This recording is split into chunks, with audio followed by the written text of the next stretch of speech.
Fala galera, tudo bem com vocês? Sejam todos bem-vindos à nossa segunda aula do treinamento de suporte Helpdesk nível 1.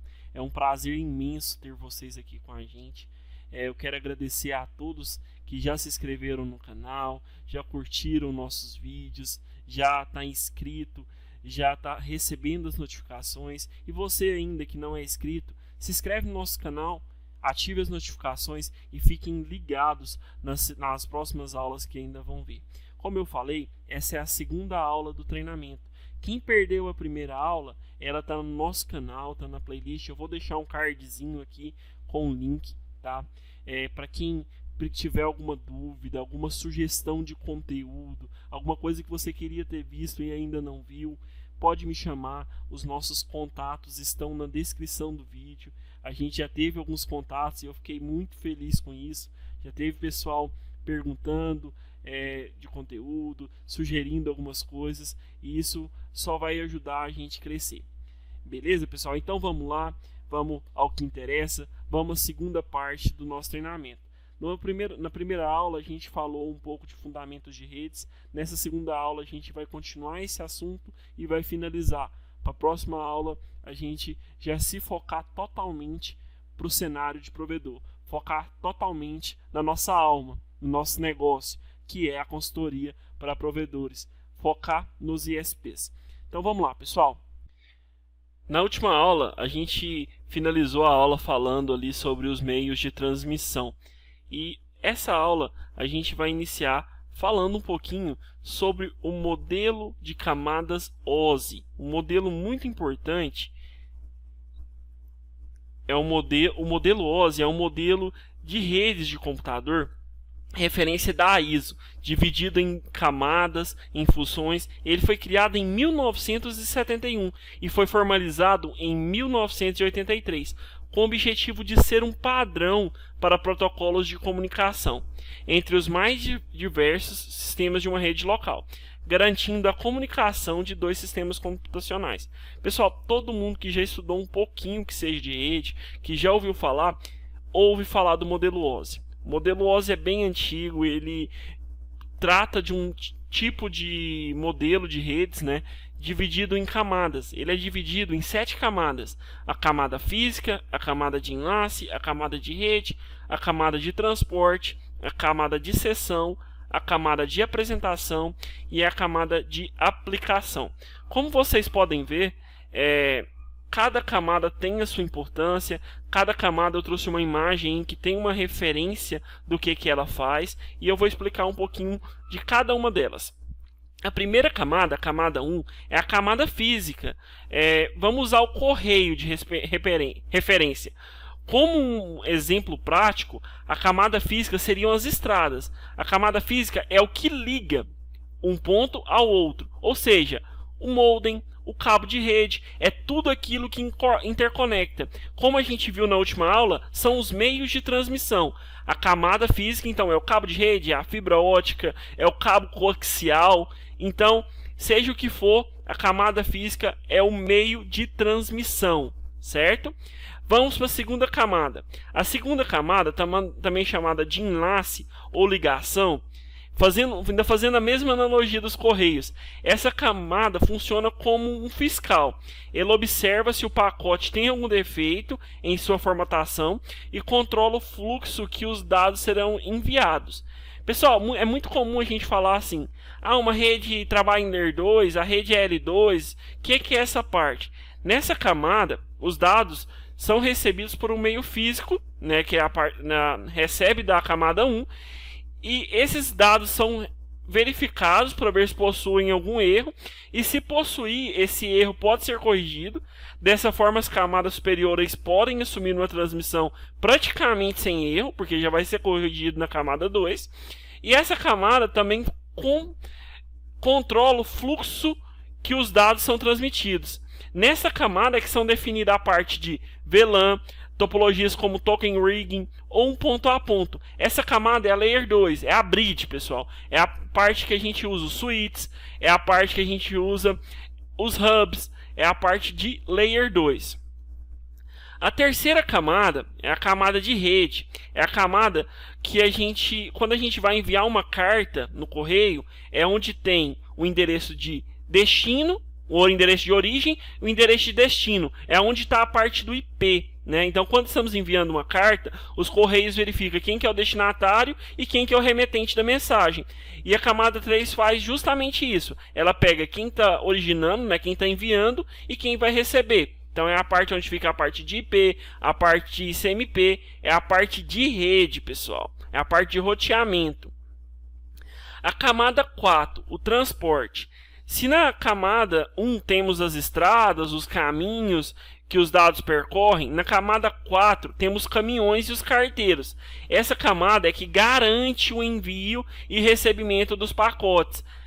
A camada 4 é onde a gente tem os nossos protocolos de transmissão, o protocolo TCP e o protocolo DP.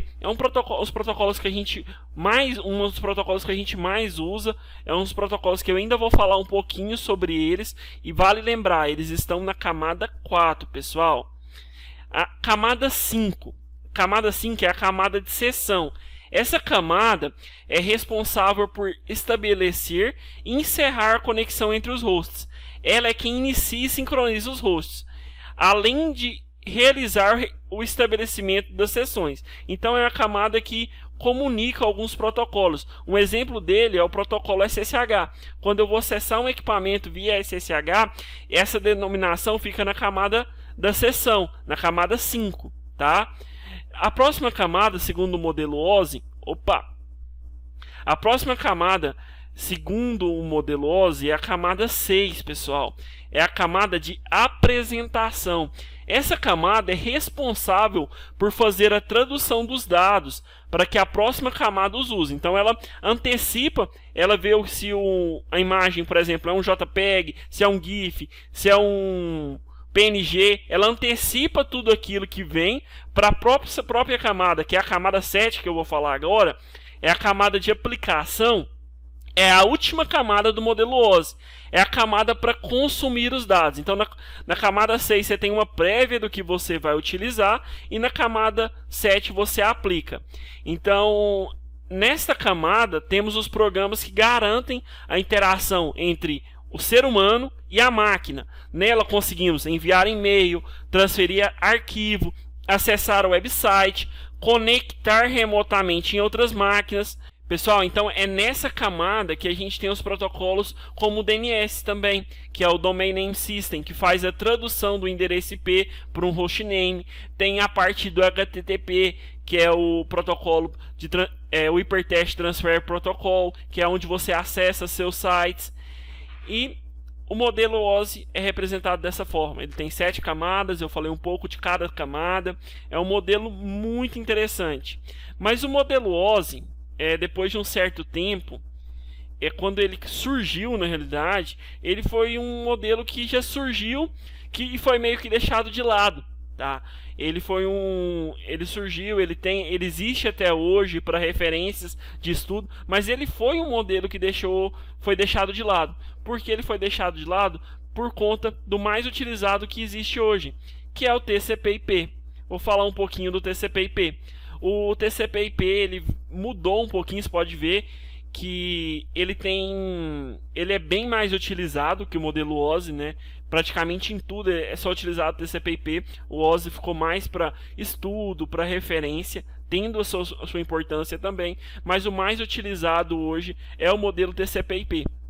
O que muda do modelo TCP/IP é que ele é diferente do modelo OSI porque ele tem 4 camadas. Você vê que ele juntou a camada 1 e camada 2 do modelo OSI, né, tendo só a camada de acesso à rede, e ele juntou as 3 últimas. Ele juntou sessão, apresentação e aplicação em uma camada só. Então é um modelo que é mais utilizado, é um modelo que funciona nos dias de hoje. Então a gente tem que tratar ele como o padrão, né, porque todos os fabricantes tratam. Agora a gente vai falar dos protocolos mais comuns que a gente vai ver em provedores de acesso à internet. Pessoal, existe diversos protocolos, existe vários protocolos, mas eu vou falar os protocolos que a gente mais vê falar em provedores de internet, o que a gente mais usa, tá? Como esse é um treinamento focado para provedores de acesso à internet, eu vou focar naquilo que a gente mais usa dentro do provedor. Como a gente estava falando do protocolo TCP/IP, né, do modelo TCP/IP, eu vou começar falando do protocolo TCP/IP. O TCP/IP é a união de dois protocolos. Ele une o Transmission Control Protocol e o Internet Protocol, formando o TCP/IP. É o mais usado na medida que todos os demais fazem seu uso. Eles são responsáveis por todo o envio e recebimento de dados em todas as redes e, consequentemente, na internet. Como a internet é uma união de redes, a gente já falou sobre isso, se você tem esse protocolo implementado dentro de uma rede, ele vai estar dentro da internet, porque a internet nada mais é que a junção de todas essas redes.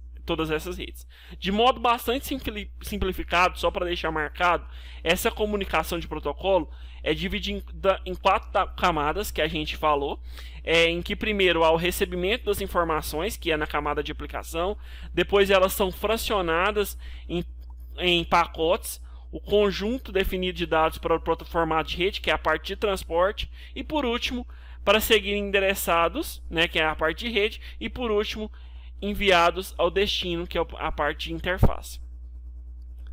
Vamos a uma parte que todo mundo que trabalha em provedor ou que vai trabalhar um dia vai ouvir essa bela frase. Pessoal, eu instalei um sistema de câmeras na minha residência, na minha empresa. Eu preciso que vocês liberem umas portas aí para mim. Eu instalei um servidor, eu preciso que vocês liberem umas portas para mim. Isso é muito comum, pessoal, você ouvir isso num provedor. É muito mesmo, tá? O nosso suporte, a nossa equipe ouve isso o tempo todo. Então, quando o pessoal solicita para liberar as portas e tudo mais, é comum que o atendente pergunte: essa porta é uma porta TCP ou essa porta é uma UDP? Eu vou explicar aqui o que é os dois protocolos e o que é a diferença de um para o outro. É claro que a imagem que eu deixei aí junto já vai te dar um norte.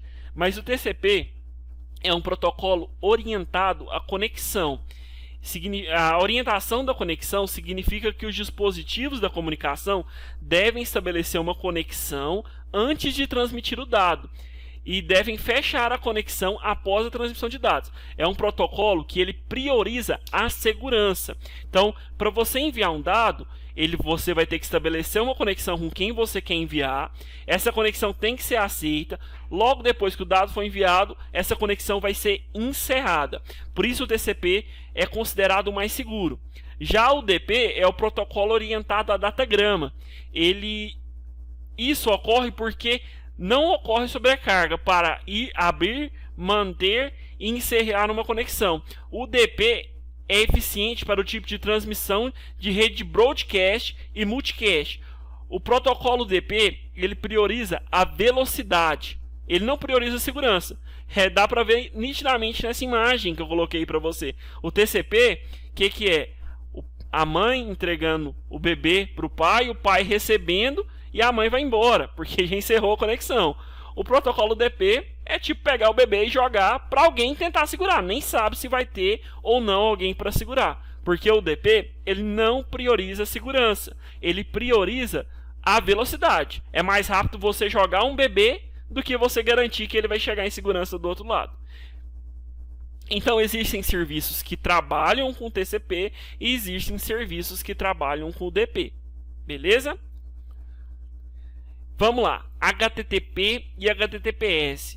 O que é a diferença de um? O que é a diferença de outro? O que mudou de um para o outro? Você não precisa digitar, tá, pessoal? O HTTP é a cada endereço que preenche, todo mundo sabe disso. Hoje a gente tem a facilidade que o navegador já faz isso automaticamente para nós. Tá? Entre os mais usados e o mais antigo, o HTTP é o que é usado toda vez que a gente acessa um site. À medida em que a evolução da internet, com as demandas que surgiram, novos serviços, as novas facilidades de banco, tudo isso, a gente precisou de um protocolo mais seguro, a gente teve que pensar em mais segurança. Por isso que a gente veio utilizando o HTTPS, que é um protocolo mais seguro. Ele é a evolução do HTTP, só que ele tem uma criptografia SSL. Então, o HTTPS, o S do final significa a parte de security, né, que é a parte que a gente traz o SSL adicional, que permite que as informações sejam transmitidas através de uma conexão totalmente criptografada. O HTTP, a porta padrão dele é 80, ele não tem essa segurança. O HTTPS já tem a segurança, a porta padrão dele é o 443. Beleza? Vamos para um outro protocolo que é bastante utilizado, o DHCP. Todo mundo que configurou um roteador, configurou uma antena, configurou uma ONU, configurou uma ONT, já ouviu falar do DHCP. O que é o DHCP, Paulo? O DHCP, como a imagem diz, o DHCP é um garçom, pessoal. O DHCP é como se fosse um garçom. DHCP, que vem de Dynamic Host Configurator Protocol, de forma simplificada, ele determina de forma dinâmica os atributos da rede, né? Então você chega com o seu celular para conectar no Wi-Fi, vem o garçom com o DHCP e vai te servir o seu IP, sua máscara de subrede, seu gateway e seu DNS. O DHCP faz isso. Ele entrega de bandeja ali para o usuário se conectar na rede. Vamos para outro. Esse todo mundo ouve falar todo dia. O que é esse protocolo chamado DNS? Pessoal, o DNS é um protocolo muito comum e um protocolo que nos ajuda muito. Você até pode não entender a função dele, mas sabe que tem que usar. Mas como o intuito, eu já falei, do nosso curso é entender o que se está fazendo, não é apenas saber fazer, eu quero falar para vocês de forma mais clara que vocês entendam o que é DNS. O DNS, ele serve para traduzir o endereço IP para um nome de domínio. Como você está vendo na imagem, se você quisesse, por exemplo, acessar o site da Network Consultoria, você teria que digitar o IP do site da Network. Eu, particularmente, como dono da Network, não sei o IP do site. Então, como que a pessoa que vai acessar vai decorar esse IP? Então, o DNS ele faz essa facilidade. Ele pega o endereço IP e converte para o domínio. Então, em vez de eu acessar lá 216.3.128.12, eu vou acessar network.consultoria.isp.com. Em vez de eu querer acessar um site do Google, em vez de eu ter que digitar o IP do Google, eu vou digitar apenas www.google.com, o que é mais simples, o que é mais intuitivo do usuário se lembrar. Então o DNS, pessoal, só faz isso, ele só faz a conversão. Paulo, é necessário um provedor ter um servidor DNS na rede? Pessoal, hoje existem DNS públicos, né? DNS públicos que já são hospedados por grandes serviços, como o do Google, como diversos outros, né? São tantos que a gente acaba se perdendo. Tem o 8.8.8, tem 1.1.1 que é o da Cloudflare. Então, são DNS públicos. Mas digamos que o DNS público, que ele está numa infraestrutura externa, pare de funcionar. Você vai fazer como? Então, é ideal que o provedor tenha o seu próprio DNS, né? Que esse DNS seja corretamente configurado. Se precisar de ajuda, pode chamar a gente da network, que a gente entende do assunto. Então, o servidor DNS é interessante você ter dentro da rede, sim, pessoal. E além de você ter uma disponibilidade maior com ele dentro da sua rede, você também tem o tempo de resolução. Por exemplo, quando você usa o 8.8.8.8, ele tem que ir até no Google, resolver e voltar. Ah, Paulo, mas resolve bem. Resolve, o Google tem uma infraestrutura topíssima, só que você tendo dentro da sua rede, o período de resolução vai ser menor. Beleza? Pessoal, a gente vai falar de um protocolo agora que ele não é um protocolo muito conhecido, mas é um protocolo que basicamente ninguém vive sem hoje. é um protocolo chamado XMPP. É o protocolo que está dentro dos mensageiros mais utilizados. Se você usa o Signal, o Telegram, o WhatsApp, é graças a ele.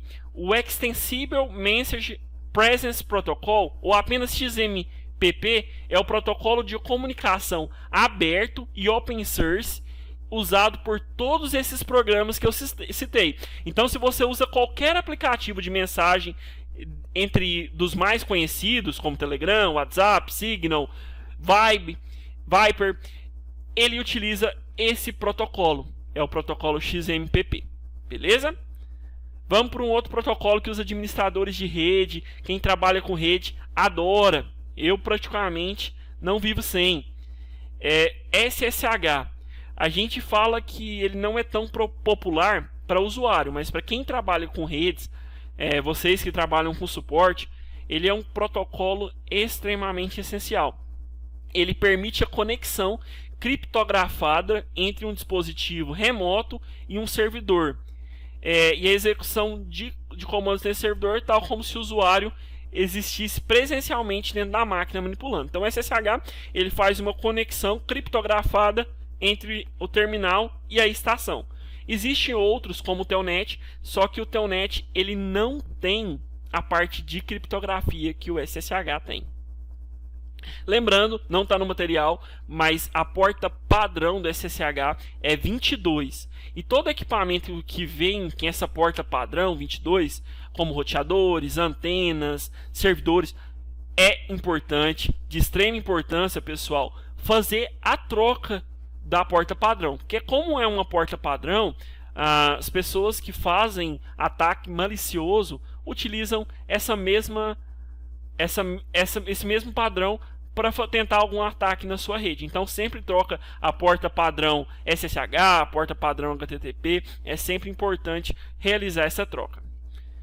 Vamos lá. Pessoal, eu falei um pouco dos protocolos que são mais vistos no provedor.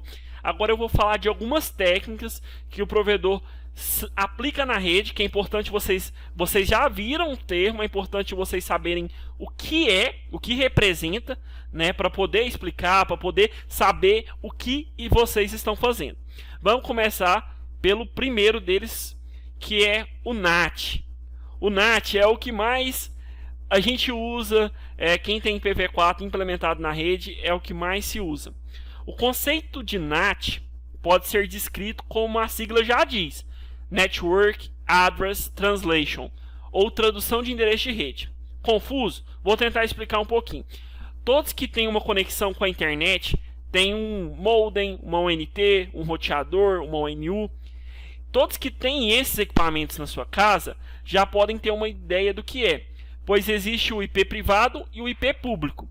O IP privado é atribuído dentro dos equipamentos da sua rede. Por exemplo, você colocou um roteador da TP-Link na sua casa. O IP padrão dele é 192.168.0.1. Aí todos os dispositivos da sua casa vão pegar esses IPs. O seu celular vai pegar 0.50, o seu computador vai pegar 0.51, sua TV vai pegar 0.52. Isso é sua rede local. O NAT, ele vai pegar isso e vai traduzir, porque sua rede local não é enxergada na internet, né? O que é enxergado na internet é o IP que o seu provedor atribui para você. Por exemplo, quando você for fazer um PPoE, por exemplo, o PPoE vai no roteador, ele conecta com o provedor. Quando ele conecta no provedor, ele pega um IP público, um IP que a internet conhece. Por exemplo, na imagem, ele pega o 205.45.1, 205.45.1. Esse é um IP público que a internet conhece. O IP interno lá dentro da sua casa, que você configurou seu TP-Link lá, é um IP privado, a internet não conhece. Então, privado, a internet não conhece, público, a internet conhece. Então, você tem dois parênteses, um virado para cada lado. O NAT, ele só faz isso. O NAT ele faz a tradução, a transição. Ele pega o seu IP privado e muda para o público. Para todo mundo que quiser, por exemplo, chegar no seu celular, use o IP público. Se eu quero chegar num dispositivo que está dentro da sua rede, eu não vou usar o seu IP privado, porque a internet não conhece. Eu vou utilizar o seu IP público. Então o NAT, ele só faz isso. Ele só faz a conversão. Se você pegar uma antena, por exemplo, pegar a galera dos provedores da rádio, se você pega uma antena da Ubiquiti, configura tudo, configura ela para discar o PPoE, configura o DHCP, deixa tudo configurado, mas não habilita o NAT, ela não funciona. Ela só vai funcionar se você tiver IPv6 habilitado na sua rede, porque o IPv6 ele não precisa do NAT, mas se você usa IPv4, ele precisa do NAT. A segunda técnica mais utilizada é o CGNAT. Com o avanço da internet, a internet acabou aumentando muito, veio aquele crescimento desordenado. A gente não tem IP para todo mundo.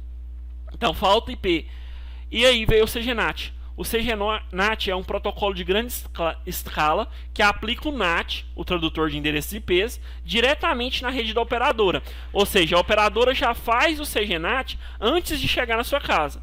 Né? Então ela faz a tradução antes de chegar na sua casa. Na sua casa você ainda faz outra tradução. O CGNAT ele pega, por exemplo, um IP público, que antes era entregue para um cliente, e pega esse IP público e divide em 8, 16, 32, 64, 128, de acordo que for configurado a sua caixa de CGNAT. Então o CGNAT é isso, ele faz uma tradução diretamente na caixa do provedor, diretamente no roteador do provedor. O CGNAT ele foi criado para estender um pouco mais a vida do IPv4, que sem o CGNAT seria impossível de se trabalhar. Mas como tudo não são flores, né? O CGNAT ele tem alguns problemas. Ele tem alguns probleminhas com sites de jogos, sites de banco. Às vezes quando você vai jogar ali seu PS5, seu PS4, tem alguns problemas de NAT, é por conta do CGNAT, tá? Às vezes um cliente que te ligar e falar, olha, não consigo logar na PSN, eu logo na PSN, mas eu não consigo falar com um amigo meu jogando, o meu NAT está dando NAT irrestrito, está dando NAT tipo 2, NAT 3, é por conta do seu CGNAT. Aí você tem que orientar o cliente a contratar um IP público fixo, a verificar com o provedor se tem um plano exclusivo para gamers, né? Se ele está com um probleminha de acesso à câmera, ele também tem que adquirir um IP público fixo. Então o CGNAT ele alongou a vida do IPv4, mas tem algumas particularidades, tá bom? Outra parte que todo mundo que vê no provedor ver falar do DMZ. O que o DMZ faz? O DMZ, como vocês podem ver na imagem que eu coloquei aqui, o DMZ ele é um encaminhamento de portas, tá? Ele é como se fosse um encaminhamento de porta. Só que o DMZ é uma subrede que pode ser física ou lógica, contendo e expondo serviço. Quando você usa um DMZ, por exemplo, eu vou fazer um DMZ para o meu computador. Eu quero que todo mundo que chegue no meu roteador com o meu IP público ali encaminhe todas as portas para o meu computador. Aí eu utilizo um DMZ. O DMZ pega todas as portas existentes na internet e encaminha para aquele dispositivo que você quer. Então, como você pode ver, chega aqui no roteador, vai para o Firewall, aí no Firewall tem a aplicação configurada para o DMZ. Aí ele libera tudo para a rede interna. Paulo, é indicado usar o DMZ? Depende, pessoal. Eu uso DMZ na minha rede, nas redes que eu administro, somente em casos de última necessidade. Porque, como eu falei, o DMZ ele encaminha todas as portas para o seu dispositivo. Então você abre as pernas para tudo que vem. Então o DMZ tem que ser muito cauteloso em utilizar. Porque se você abrir todas as portas para um dispositivo, né, você está sujetivo a ataque, sujetivo a diversas vulnerabilidades. Então o DMZ, quando tiver que usar, pense 2, 3, 4 vezes, vê se precisa, porque se não precisar, pessoal, faz essa forma que é a seguir aqui, ó, o redirecionamento de porta. Redirecionamento de porta é a parte mais segura, tá? Essa parte, ela é como se fosse o DMZ, só que nela eu vou abrir somente as portas que eu quero. Por exemplo, eu preciso acessar um servidor que está na minha rede interna, né? e aí ele está na porta 22, que é o SSH.